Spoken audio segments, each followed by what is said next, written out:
Uburayi mu by'ukuri niyo urebye na Amerika bafite plan yo gusenya Uburusiya ariko ntibareba ntibabasha kumezera neza ingaruka bizajya nkuko Putin yavuga ati ingaruka z'intambara ntaho uzazihagarika.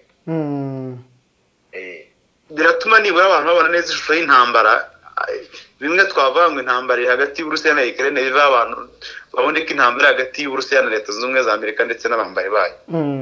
Iyo urebye iyi ntambara yatangiriye mu kwa kabiri kwa 2022 Ukraine ikabihawe uburenganzira bwo gukoresha intwaro yahawe na OTAN tugeze hafi mu kwa 10 cyangwa se turi mu kwa 9 kwa 2024 baratinze kubera iki batinze?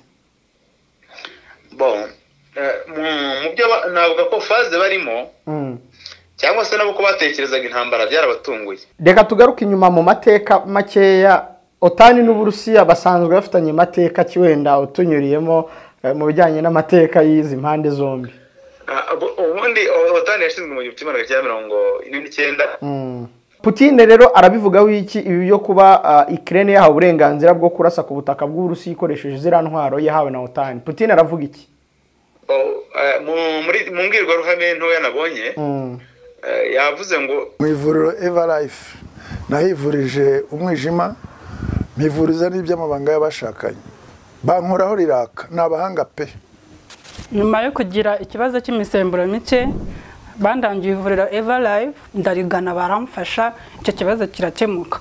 Nyuma naje kujyana n'umubyeyi wanjye afite ikibazo cya hypertension ubu ngubu n'umuziba. Nashishikariza abantu bafite ibibazo by'imisemburo bigatuma batabyara bigatuma imihango yabo itaza neza nkuko bikwiye kuba mwagana ivuriro Everlife bakabafasha. Murakoze cyane. Ivuriro Everlife rikorera Nyabugogo rimaze kuba ubukombe mu Rwanda no hanze yarwo mu kuvura indwara bakoresheje imiti y'ibimera kandi itunganyijwe neza mu buryo bw'ibinini, poudre cyangwa liquide. Hari abadogiteri batandukanye bagufasha kandi kiza nuko aho waba uherereye hose ku isi imiti yakugeraho cyane ko bakorana na DHL. Mu ndwara bavura twavugamo nk'iz'imyororokere zose, kurangiza vuba no kubura ubushake, indwara zifata abadamu zose, igwingira ry'igitsina, indwara nk'umwijima, diabete, amara, igifu, asima. Abifuza kuva ku biyobyabwenge nabo barabafasha.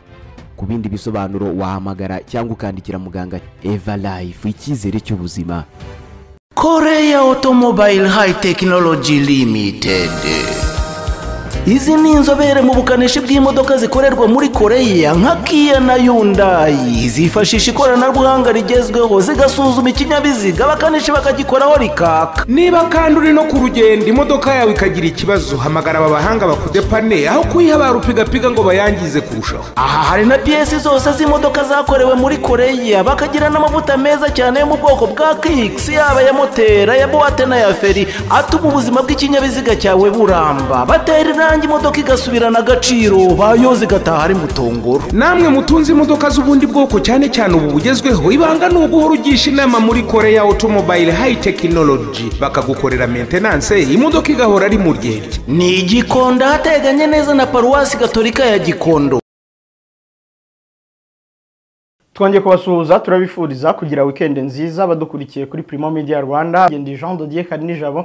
Ariko nkuko mubimenyereye twabasezeranyije ko tugenda tubagezaho update cyangwa se amakuru abagezweho mu bijyanye n'intambara y'Uburusiya na OTAN muri Ukraine cyangwa se intambara y'Uburusiya na Ukraine nkuko bamwe bashobora kubyita mu mvugo y'ubusesenguzi bw'uko babibona. Muri iyi minsi ishize rero Minisitiri w'Ububanyi n'Amahanga wa Leta Zunze Ubumwe za Amerika cyangwa umunyamabanga ushinzwe ububanyi n'amahanga wa Amerika Anthony Blinken ndetse n'ububanyi n'amahanga w'Ubwongereza bari i Kiev aho bageze bifashishije gari ya moshi. Ni mu ruzinduko bagiriye rero baganira na President Volodymyr Zelensky n'abandi bategetsi muri Ukraine, ariko birangira bemereye cyangwa se OTAN ihaye uburenganzira bwuzuye Ukraine bwo kurasa ku butaka bw'Urusiya ikoresheje intwaro zose OTAN yayihaye. Ni ikintu kitari kitezwe cyangwa se ni ikintu cyari kitezwe kigiye guhindura iki muri intambara cyo bwacyo kivuze iki turabirebaho mu kanya. President Vladimir Putin cyo arakivugaho iki cyane ko intambara imureba mu buryo buri direct. Hanyuma turaza no kureba kuri Keir Starmer, Minisitiri w'Intebe w'Ubwongereza, wavuze ko ibyo biri mu mugambi wo gushyira igitutu kuri Putin kugira ngo yemere ibiganiro anahagarike intambara. Kuri ruhande abambari b'Uburusiya barimo nka Korea ya Ruguru Irani ndetse n'ibindi bihugu biri mu mujishi nk'Ubushinwa ku ruhande rwa Putin. Biravuga iki kuri iki cyemezo cya OTAN? Ese biraganisha he iyi ntambara? Nkuko mubimenyereye rero ku murongo wa telefone mba ndi kumwe na bwana Jules Nkusi. Jules, wiriwe neza? Mwiriwe neza. Weekend nziza. Yego kuri twese. Ntabwo wagiye kureba football? Hari uyu munsi hari football zihari? Football zihari ariko buriya football ntabwo nimva ntabwo iri mu binyenteresa cyane, ntabwo iri mu bintu ninyenteresa. Okay. Hari ubwo usanga abantu muri weekend bamwe bahugiye mu bitaramo by'imiziki, abandi bahugiye muri football cyangwa indi mikino nyine, hanyuma ugasanga abandi bahugiye mu rusengero, ubukwe se, inama zitandukanye, gusurana n'imiryango. Wowe nta na kimwe kikwenteresa muri ibyo? Ikintu kinyenteresa cyane no gusoma ibitabo. Nasoma ibitabo na muziki ushobora kunyenteresa, ariko nanjye ubwanjye nashobora no kuririmba, nabyo ndabishoboye. Nibyo? Yego. Okay. Nari kumva muziki ndaririmba cyane. Bajya bavuga umuhanzi witwa Masabo Nyangezi ngo udashoboye guhanga fatiza abandi.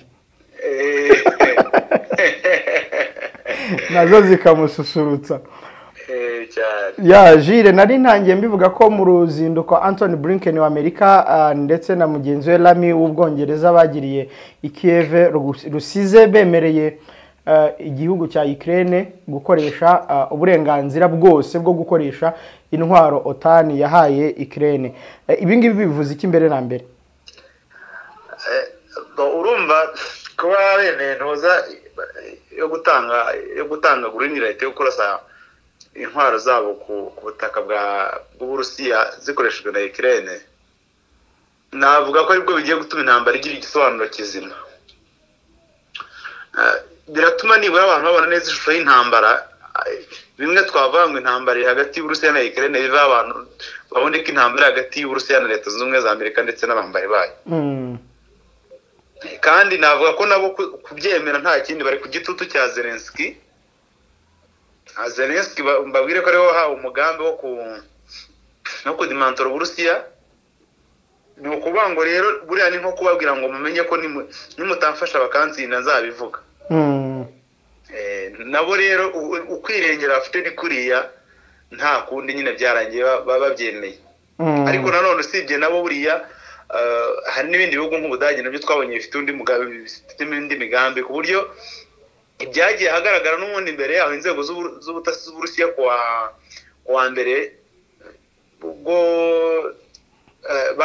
mbere ko baherekeza umuyobozi wa urwego rw'ubutasi rwabo rwa FSB wungirije ushinzwe ubutasi bwo hanze arimo avuga ko bafite amakuru y'uko Uburayi bugiye kwemerera Ukraine gukoresha ziriya ntwaro, kandi ko ngo muri media zabo bazavuga ko batabibemereye. Yego. Navuga ko rero ni ikintu kigiye ni nko kongera umuriro mu mavuta, ariko nanone ni nko gutanga igisobanuro cy'intambara cyanyacyo kuruta uko yari imeze nk'aho ari Ukraine ari kuri mu ikoti ry'undi muntu. Yego. Hanyuma iyo urebye iyi ntambara yatangiriye mu kwa kabiri kwa 2022, Ukraine ikaba ihawe uburenganzira bwo gukoresha intwaro yahawe na OTAN. Tugeze hafi mu kwa 10 cyangwa se turi mu kwa 9 kwa 2024, baratinze. Kubera iki batinze? Mu byo navuga ko faze barimo cyangwa se nabo ko batekerezaga intambara byarabatunguye. Yego. Abantu babyibuka ko mu gutangiza intambara hari umwe mu basesenguzi bo ku kinyamakuru bita BBC cy'Abongereza yaravuze ngo intambara Uburusiya bugomba kuyitsindwa kubera ko ngo nta ntwaro zigezweho bufite, ngo buracyafite intwaro zo kubw'Abasoviyete, nubwo bafite nyinshi ariko ngo ziri expire zira outdated ntabwo zigezweho. Yego. Yagaragaza mbese ko Uburusiya igihugu gifite faiblesse, ko bazashyiraho ibihano nyine bizakimena bigatuma gihita gishwanyagurika kikanava mu ntambara vuba. Ibyo rero navuga ko ku ruhande rumwe byajemo kwibeshya gukomeye. Nabo bari bazi ko intambara deja Uburusiya buzayitangiza bagahita basupporting Ukraine kwa ko wenda bazayiha intwaro zigezweho zo mu burengerazuba bw'isi, zigahita zisunika Uburusiya, Abarusiya bakazisenya. intambara dedicate ijya ku butaka bw'Uburusiya. Ibyo rero byabaye ikinyuranyo kuko nizo bahagejeje nyinshi zarahashiriye nta n'icyo zigeze zikora kidasanzwe. Kuba rero bagezeho bemera kuzitanga ngo zirase mu Burusiya nuko babona ko gusimbura Burusiya ku butaka bwa Ukraine akanya ntibishoboka. Ariko kuvuga gatira ko twarasamo imbere interine noneho abaturage bakivumburira leta. Yego. Nicyo kintu niyo faze yonyine bari kuko gutsinda Uburusiya ku butaka byarabananiye muri guerre conventionnelle. Yego. Jire tunyuriremo muri make ubwoko bw'izi ntwaro n'uburemere zifite ku buryo abantu batekereza ko zishobora guhungabanya umugani z'Uburusiya cyangwa se zikaba zahungabanya Uburusiya. Hari izo bita Atkins. Atkins ni misiri ishobora kuraswa muri kilometero hafi 150 cyangwa 300. Bivuze ngo umuntu uri Sumi mu mujyi nka Sumi wa Ukraine ashobora kwirashisha mu mujyi bita Rostov-on-Don. Mu majyepfo ya Moscow. Yego. Yashobora kuharasa. Noneho ubwo urumva niba ushobora kurasa muri kilometero 300 ni misiri nayo ivuduka cyane yirukanka cyane ndasugwa ku modoka. Ariko by'umwihariko imbi cyane niyo bita Storm Shadow. Uko ntuzayo nubwo iraswa Atkins ishobora kuraswa ariko ku intercept birora kuko n'abarusiya bari bamaze kuzimenyera ku intercept ariko yitwa Storm Shadow yo imanurwa mu ndege iraswa n'indege. Yoherezwa kuri bona bomba atomike zoherezwa. Yego. Ku buryo rero iyo no ku intercept biba bigoye bisaba imibare myinshi bisaba ko bayohereza deja nayo wese yohereza ntuza misiri ku intercept. Kandi bivuduka cyane bigenda ku muvuduko hejuru nayo igenda muri kilometero 150 ariko imbi cyane kabutindi zo nakitanga kabutindi nizo bita Taurus z'Abadage kuko zo zishobora kurasa muri kilometero 500. Zishobora kurasa muri kilometero 500 ubwo no kuvuga ngo aho nuza Atkins zishobora kugera cyangwa se nizo za Storm Shadow Taurus zishobora kuba kabiri. Yego. Bivuze kandi none ikibi cya Taurus zigendera hasi kutumburuke bwo hasi. Na radar kwibona ntago biba byoroshye. Ku buryo rero birasaba Uburusiya kwitwararika no kwitonda kuko nibeshyira ngo nabo bafite nazo zivuduka zitwa Kinjari nazo zivuduka nabi cyane. Bakagira za Iskander. Hari niyo mbonye bahoze barasira mu mazi mu kanya nahoze mbireba ku cyama itangazamakuru nayo yitwa Mocast. Yego. Nayo iraswa na Sumari. Ariko ikaze cyane muri izo ngizo nkubwiye ni y'Abongereza Storm Shadow. Taurus cyangwa y'Abadage. Taurus irakaze ariko Storm Shadow ni ikaze cyane kuko Taurus nayo iraswa bayirasa nka Atkins. Nayo iraswa n'ikimodoka. Indiyo rero imanurwa mu ndege n'aho indege ishobora kugenda igaparika ni Moscow hejuru mu kirere batayibonye gukora zira drone zaje gahita kirekura. Hanyuma ibi bivuze ko se ibihugu byose bya OTAN byabanje kubyumvikanaho cyangwa abari ku ruhembe rwa OTAN n'ubundi basanzwe bagaragara nk'abo ngabo b'Abanyamerika Bongereza n'Abadage bashobora gufata umwanzuro icyarimwe ukaba applied muri OTAN yose. Cyane rwose bari abandi bura ntacyo babavuze reka. Ese ni nkuko mwisi ibihugu 192 ibihugu bitandatu byo bifatira umwanzuro muri UN Security Council. Yego. Ikindi nakwibutsa abantu nuko nkejo ubwo amakuru yagiye atangira gukwirakwizwa ndetse no ku munsi wa 4 ko Ukraine yemereye gukoresha zira misile za OTAN babyemeye n'akanama karoni gashinzwe umutekano gahita gaterana. Mu guterana kwako urumva haba uriya mudamu kuriwe uvuga hagarara ubanye n'amahanga bw'Uburusiya muri amuvugizi wa muri Loni Maria Zakharova yateranye amagambo cyane n'uwahagarariye Amerika muri Loni baterana amagambo mwati mumenye ko ibyo muri gukora tubireba n'abandi bati twiteguye kubarasa n'abandi nabati tuzarasa nukuvuga ngo rero nabango bari bafashe umwanzuro nk'abameri biteri ba OTAN cyangwa nk'abakiteri majere muri anambara abandi basigaye bagomba gukurikira uko byagenda kose kuko yerebye n'izi ntwaro nk'izi misile nyinshi za OTAN zoherejwe hariya usibye Amerika izikora yagiye ihereza tekinoloji ibyo bihugu nabyo bikazikora bihereye kuri misile z'abanyamerika. Jire, uwo mugambi utandukanye uyu wa OTAN utandukanye na wa undi w'Ubudage mu kiganiro cy'ubushize twavugaga? Ntabwo bitandukanye kuko nk'izo storm shadow umuhano berekana zishobora kuzaraswa harimo kuri kiriya kiraro cya Crimea. Yego, kimwe cya Kerish nakubwiraga. Bari abantu bahuje umugambi nubwo wenda batabivuga ariko deje umugambi abanyaburayi bagiye kujya ku muntu wamuvira hindimwe. Ntawe ubusanya n'undi kuko kiriya kiraro buriya guca kiriya kiraro byonyine cyangwa se kugira resistance yo gutorera hari abantu bagaca kiriya kiraro cyangwa se bagakora uburyo kiziranga bazicamo kabiri. Niyo kintu gishobora gutuma zirangabo z'Uburusiya zisa naho zigize balance nyeya. Ariko niba tabasha kukigira ntabwo bizakunda kuko supply y'intwari inyura hari zo ku butaka. Reka tugaruke inyuma mu mateka makeya. OTAN n'Uburusiya basanzwe bafitanye mateka kiwenda utunyuriyemo mu bijyanye n'amateka y'izi mpande zombi. Ubundi OTAN yashinzwe mu 1949 ishingirwa i New York. Ishingwa bagamije kwirinda expansion y'icyari niyo Soviétique. Yego, ubumwe bw'Abasoviete.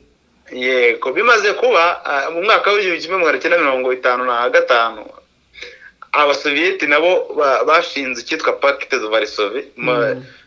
Varsovie nibo gusobanura ko ari umurwa mukuru wa Poland icyo gihe yari muri Soviet Union. Warsaw Pact. Yego. Nabo bayishinga ari nka alliance yo kwirinda kwaguka kw'ibihugu byo mu Burayi bw'Iburengerazuba. Ariko noneho kimwe mu bikomeye kwaguka byagukira mu marembo ya Union Soviétique. Ahubwo inango Abasoviete bashinze Pact de Varsovie bagira ngo abanyaburayi b'Iburengerazuba batazaguka baza mu marembo yabo. Abanyamerika nabo n'abandi n'izindi nshuti zabo cyane abari bamaze gutsindwa intambara ya kabiri y'isi yose. Ngo ndavuga n'Abadage ariko igice cy'Iburengerazuba kuko ikiburasirazuba cyari gifitwe n'Abarusiya n'icyari niyo Soviétique. N'Abafaransa n'Abongereza n'Ababiligi n'abandi banyaburayi na za Luxembourg n'ibindi bihugu. Ariko noneho igikomeye ngo habayeho igisa no guhangana yaba mu cya gisirikare no mu zindi ngeri zitandukanye yaba ikoranabuhanga ndetse no mu masiganwa y'intwaro. Ari nabyo byaje gutuma nk'ishyari niyo Soviétique cyagiye mu masiganwa y'intwaro cyane ubukungu burazahara ariko nanone baza gusa naho binjiriye hajyamo perezida wita Boris bita Mikhail Gorbachev. Azana igisa na politiki yo mu Burengerazuba cyitwa Perestroika na Glasnost ariko bisa naho zari projet za NATO. Yego. Bumvikana ko ngo bagiye no yari ari kumwe na Papa Yohani Paulo wa kabiri. Yego. Yego na President Reagan. Ronald Reagan wa Amerika. Yego, bumvikana ko ngo ingabo z'Ubudage z'Uburusiya ziri mu Budage agomba kuzivanayo urugunda rw'Idire Karusenyi ariko banumvikana ko no step to the east. Yego. Nta yindi ntambwe igomba guterwa igihe muri east. Bavugaga ngo no inch. No inch. Noneho ariko ubwo deja muri icyo gihe nibwo icyitwa icyo nakita nka Orange Revolution. Yego. Nibwo zatangiraga muri bihugu byari muri Soviétique. Nabyo bitangira kumva bigomba gutegwa nk'ibihugu byigenga by'Iburayi n'ibindi. Deja ibihugu byose biriyomora kugeza ubwo hasigaye igihugu kimwe cyitwa Uburusiya. Mu bitangaje kurusha ibindi nuko Perezida Putin uri ubu ngubu niwe navuga ko yari akuriye intasi z'Abarusiya mu Budage. Konsila yabo niwe wari ikuriye. Ngene intasi ya Kajeve. Yego. Deja igihe niyo Soviétique yasenyuka muri 1991 Putin yari ari mu Budage yararebaga yibonaga n'amaso.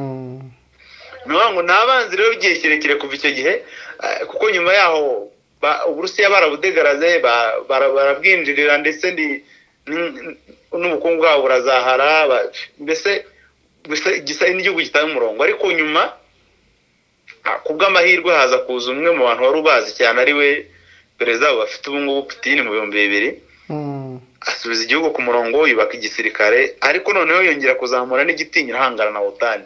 Yego. Ku ikubitiro mu 2008 Georgia yashatse kwinjizwamo nyuma yuko hari ibindi bihugu byarinjijwemo kubyinjizwamo Uburusiya nta bugifite ibibazo bineteri n'imbere. ahangana nayo mpaka itakaje teritwari ebyiri wenda afatanije na Iran. Yego. 2014 bahita bimura ntuza bahindura kuri Ukraine igihugu bari begeranye. Ari nayo ntandaro y'intambara dufite ubu ngo. Sinabanzi rero bigiye kirekire ntabwo ubwanzi bwabo ari ntuza ari ubwo ngo kuko akandi kantu nakibutsa abantu nuko igihe cya Boris Yeltsin muri 1996 bashatse gushyira Uburusiya muri OTAN. Yego. Ariko abanyamerika n'abongereza barabyanga. Putin nawe mu bihumbi 2000 bivugwa ko yabisabye yaranabyivugiye mu kiganiro yagiranye n'umunyamakuru Peter Carlson ko yabishatse avugana nawe ari president wa Amerika icyo gihe arabimwemerera ariko ageze muri Amerika arabumubwira ati bya bintu nakwemereye ntabwo bigikunze. Anyways byari mu ncamake gusa kugira ngo abantu bajye banasubira inyuma bumve iyo tuvuga iby'iyi ntambara tuvuga ko ari y'Uburusiya na OTAN muri Ukraine ko ari umugambi w'igihe kirekire kuko OTAN yashatse gusenya Uburusiya kuva hambere. Yego, Putin rero arabivugaho iki ibi yo kuba Ukraine yahawe uburenganzira bwo kurasa ku butaka bw'Uburusiya ikoresheje zira ntwaro yahawe na OTAN. Putin aravuga iki? Mu mbwirwaruhame ntoya nabonye yavuze ngo biragaragara ko twinjiye mu ntambara yeruye na OTAN n'Uburayi na Leta Zunze Ubumwe za Amerika ndetse n'Ubwongereza. Deja no kuvuga ngo Uburusiya bwiteguye guhangana n'abantu bose. Kuko urumva niba bamanje kujya byitwararika ariko bigaragara ko bemeye no ko zikoreshwa rero Abarusiya nabo bagaragaje ko nta biteguye guhangana. Ariko nka Keir Starmer Minisitiri w'Intebe w'Ubwongereza we yavuze ko ibyakozwe na OTAN ibyo byo kwemerera Ukraine gukoresha zira ntwaro biri mu mugambi wo gushyira igitutu kuri President Vladimir Putin kugira ngo yemere gushyikirana cyangwa guhagarika ibikorwa avuga ngo special operations yagiyemo hariya muri Ukraine. None se uhagarikisha umuntu igitutu ushyira umuntu ku gitutu murasa? None ko ariyo nzira Putin yahisemo? Nuko ahubwo izindi zose zananiranye kuko Uburusiya nicyo gihugu cyafatiye ibihano byinshi by'ubukungu. Ariko nta kintu byigeze bibukoraho. Iyo anje zindi rero zanze barabusebeje muri media bagize gute bafatiye ibihano abaherwa bari bafite ama business Burayi nka muri wari boss wa Chelsea Roman Abramovich. Ariko Uburusiya burakomeza murahatana nabwo ahubwo butangira gushaka abandi partenaire bashyashya muri iyo event bwari burimo. Yego. Kuvuga ngo rero urashyira igitutu ku Burusiya urasa ntabwo mibona mu mwanzuro kuko nta n'igitutu ahubwo bazajya ahubwo bazarasana deja mu bangure bo niberure bemere ko intambara aho igeze hagomba kuboneka mu Rwanda gatsinda cyangwa gatsindwa utsindwa akemera ibyo ndamwempozaho ku meza. Kandi kimwe mu bintu Abarusiya badashobora kwemera no kujya ku meza bapfukamishijwe na Ukraine. Nibyo byo ntibishoboka kuko na Amerika y'ubwayo aho yagiye ijya hose ibigomba gusohoka mu ntambara kandi idatsinzwe uretse ko nta ntambara Amerika yigize itsinda yihe ntayo.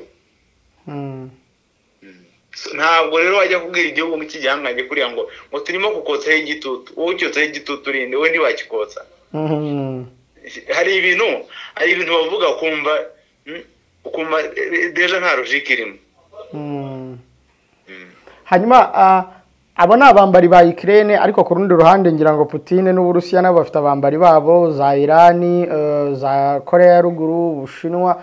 Abambari ba Putin bo nta reaction baragira cyangwa ntacyo baragira icyo batangaza kuri ibi ngibi wenda bavuga bati humura mugabo tukuri inyuma tuzagushyigikira natwe nkuko Ukraine nayo OTAN irimo irayishyigikira.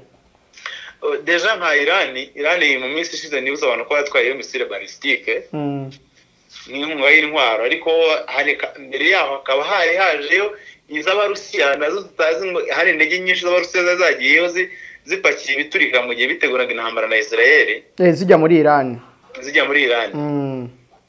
Hakaba harimo na drones babaye za Shahed 136. Yego. Ku buryo nabonye nka Iran yavuze ko yiteguye kuvugura amasezerano y'imikoranire yayo n'Uburusiya agashyirwa ku rundi rwego. Ni nako mbona Korea ya ruguru yabigenje nayo. Yego. Ubwo deja ubushinwa bwo ntitwapfa kumenya icyo bwishanye kuko ubushinwa bukoresha icyo nakita nka diplomasi y'umugano. Ntabwo bashaka kugaragaza uruhande, ariko uruhande bararufite nubwo badashaka kuruvuga ruranagaragara. Yego. Nabo rero iyo urebye ni ugutanga mama ni ugukomeza guhanahana amakuru kuko iriya ntambara deja block gushoga gatoya ugaterana umuntu hano bishobora gutuma byanga bikunda hari kitagenda neza. Ku buryo rero navuga ko nawe abariye bariteguye wa Belarus yo nta kintu iravuga, ariko navuga ngo uretse nawe ubwe uretse n'abari afite Uburusiya ni igihugu gifite intwaro ku buryo abantu badashobora kubyumvisha. Ntabwo wenda hari igihe umuntu abivuga umuntu bakavuga ati wenda uyu muntu arafana, ariko mu bintu bya gisirikare icyo bita izi ntambara ziri guerre conventionnelle nk'uko Uburayi hari intwaro bwahishe butarakoresha ni kimwe na Amerika, ni nako nawe Uburusiya ari zo butarakoresha. Ku buryo rero kuzamura intambara bakayishyira kuri uru rwego biragaruka muri ya ntuza muri ya sanse nakubwiye yo gufata Ukraine nka polygone bageragereza intwaro zabo nshyashya n'ubushobozi zifite. Yego. Aha rero akongera akavugamo ikibazo kivuga ngo niba misile nka Kinjari buduka ikava irasirwa mu Burusiya mu birometero wenda hafi yenda 6,000 ikavuduka ikagera Lviv hafi na Pologne. Umunsi yarenze kaba yagwa nko muri Romania bizagenda gute? Ese twongere twibaze umunsi misile nka Storm Shadow n'urugero yarashwe na ku kigo nka Rostov on Don, kimwe gitangirwa amabwiriza yaho za misile zirasirwa, kimwe ntuzari yashatse kwigarurira ntuza Prigozhin. Bizagenda gute? Nibyo kwitega rero navuga ngo Uburayi mu by'ukuri iyo urebye na Amerika bafite plan yo gusenya Uburusiya, ariko ntibareba ntibabasha kumezera neza ingaruka bizajya nkuko Putin yavuga ati ingaruka z'intambara ntawe uzazihagarika. Nari ndimo nsoma kuri Al Jazeera bavuga ko uyu munsi kuwa gatandatu impande zombi Uburusiya na Ukraine bahererekanyije imfungwa z'intambara 103 kuri buri ruhande. 103 ba Ukraine bafatiwe muri Kursk hahandi bagiye ku itariki 6 z'ukwezi gushize. Barimo abakaporali n'abaserija n'abandi ba senior officers. Abo mu Burusiya rero nabo ngo bafatiwe nyine muri Ukraine bongubu boherejwe muri Belarus kugira ngo bahabwe ubufasha bakomeze kwitabwaho. Ubwo nari ndimo nibaza ngo muri Kursk ho bimeze bite kugeza ubu, niyo mpamvu nari ndimo ndeba hano kuri Al Jazeera babyandika. Kursk ejo nabwo ndeba mu binyamakuru byabo bavuga ko Abarusiya batangije cyo nakita nka contre-offensive. Bavuga ko bamaze kwigarurira amacentroments 10 yari yafashwe n'abanya-Ukraine. Yego. Ariko nabwo ibitero mu kirere birakomeje no ku butaka. Kimwe mu bintu nabonyemo harimo icyo bita cyclone, nicyo kintu ngo Uburusiya burimo. No kuzenguruka zirangabo ziriyo. Yego. Ku buryo mu bigaragara intambara ifitemo ibirongo byinshi. Nese urumva abantu bayerekanye intambara, bayerekanye imfungwa 103 kuri buri ruhande. Iyo ugasanga hari abandi bantu bari kubabwira ngo twemere kongera kurasa misile. Deja ni ikikwereka ko buri bari abumva nta kintu bapfa.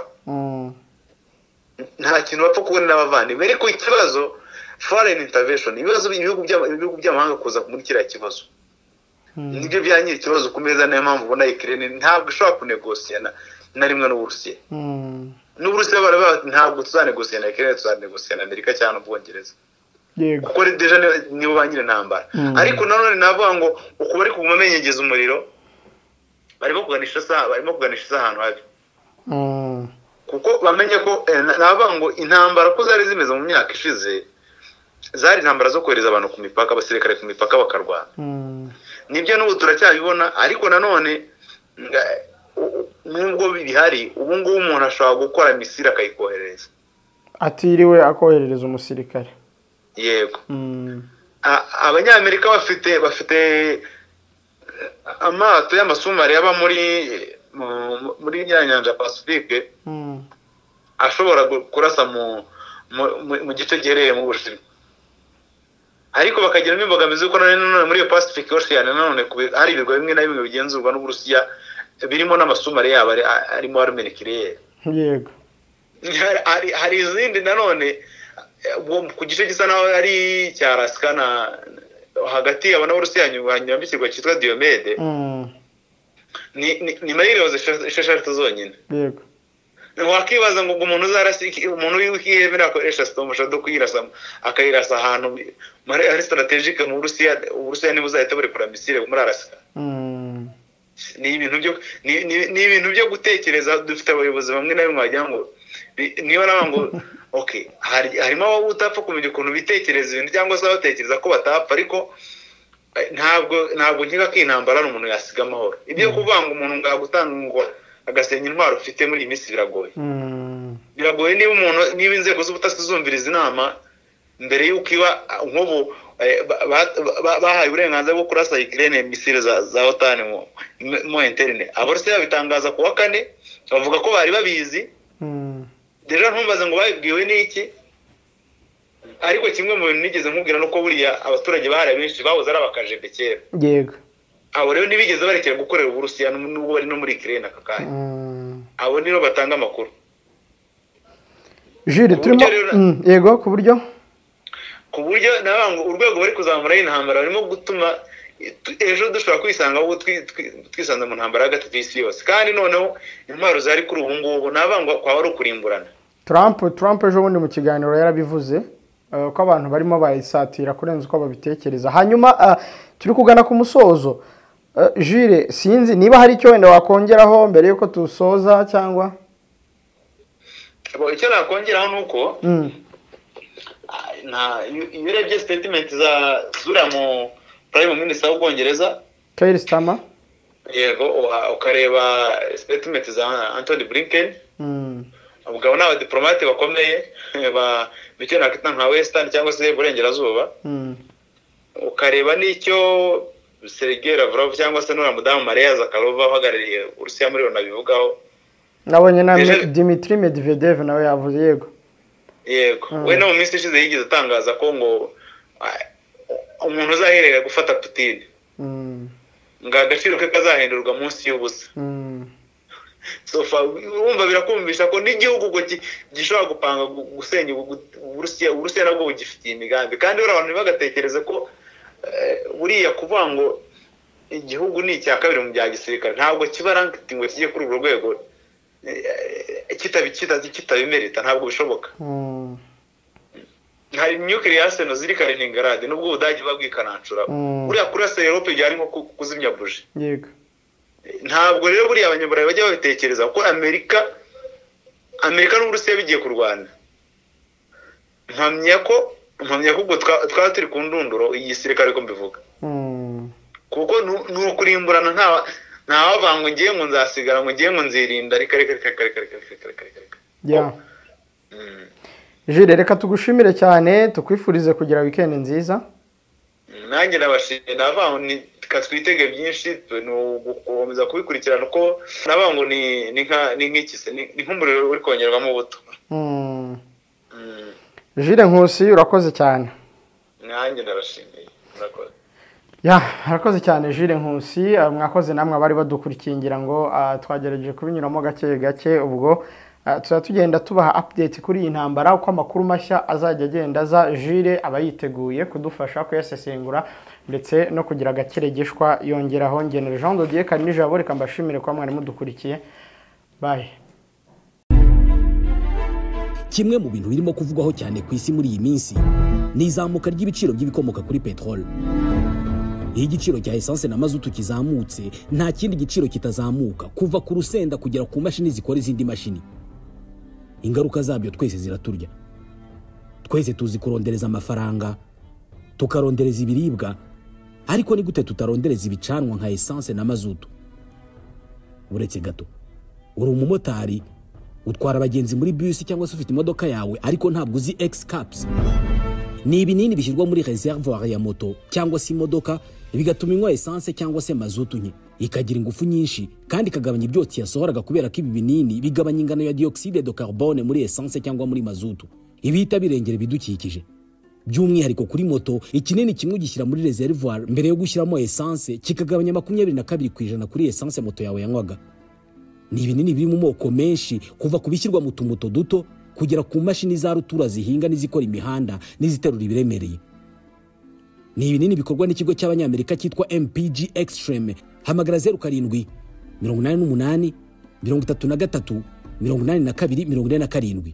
Mu mujyi wa Kigali X Caps ziboneka mu bice bitandukanye by'umwihariko muri gare yo mu mujyi muri downtown ahaparika bus zijya Nyabugogo na Kimisagara. Ni hafi y'amarembo arebana na Chic ndetse no ku isoko rya Nyarugenge mu muryango wahoze ukoreramo Konka. Ubu nibwo buryo bwiza bwo kuzigama amafaranga icyarimwe urinda n'ikinyabiziga cyawe.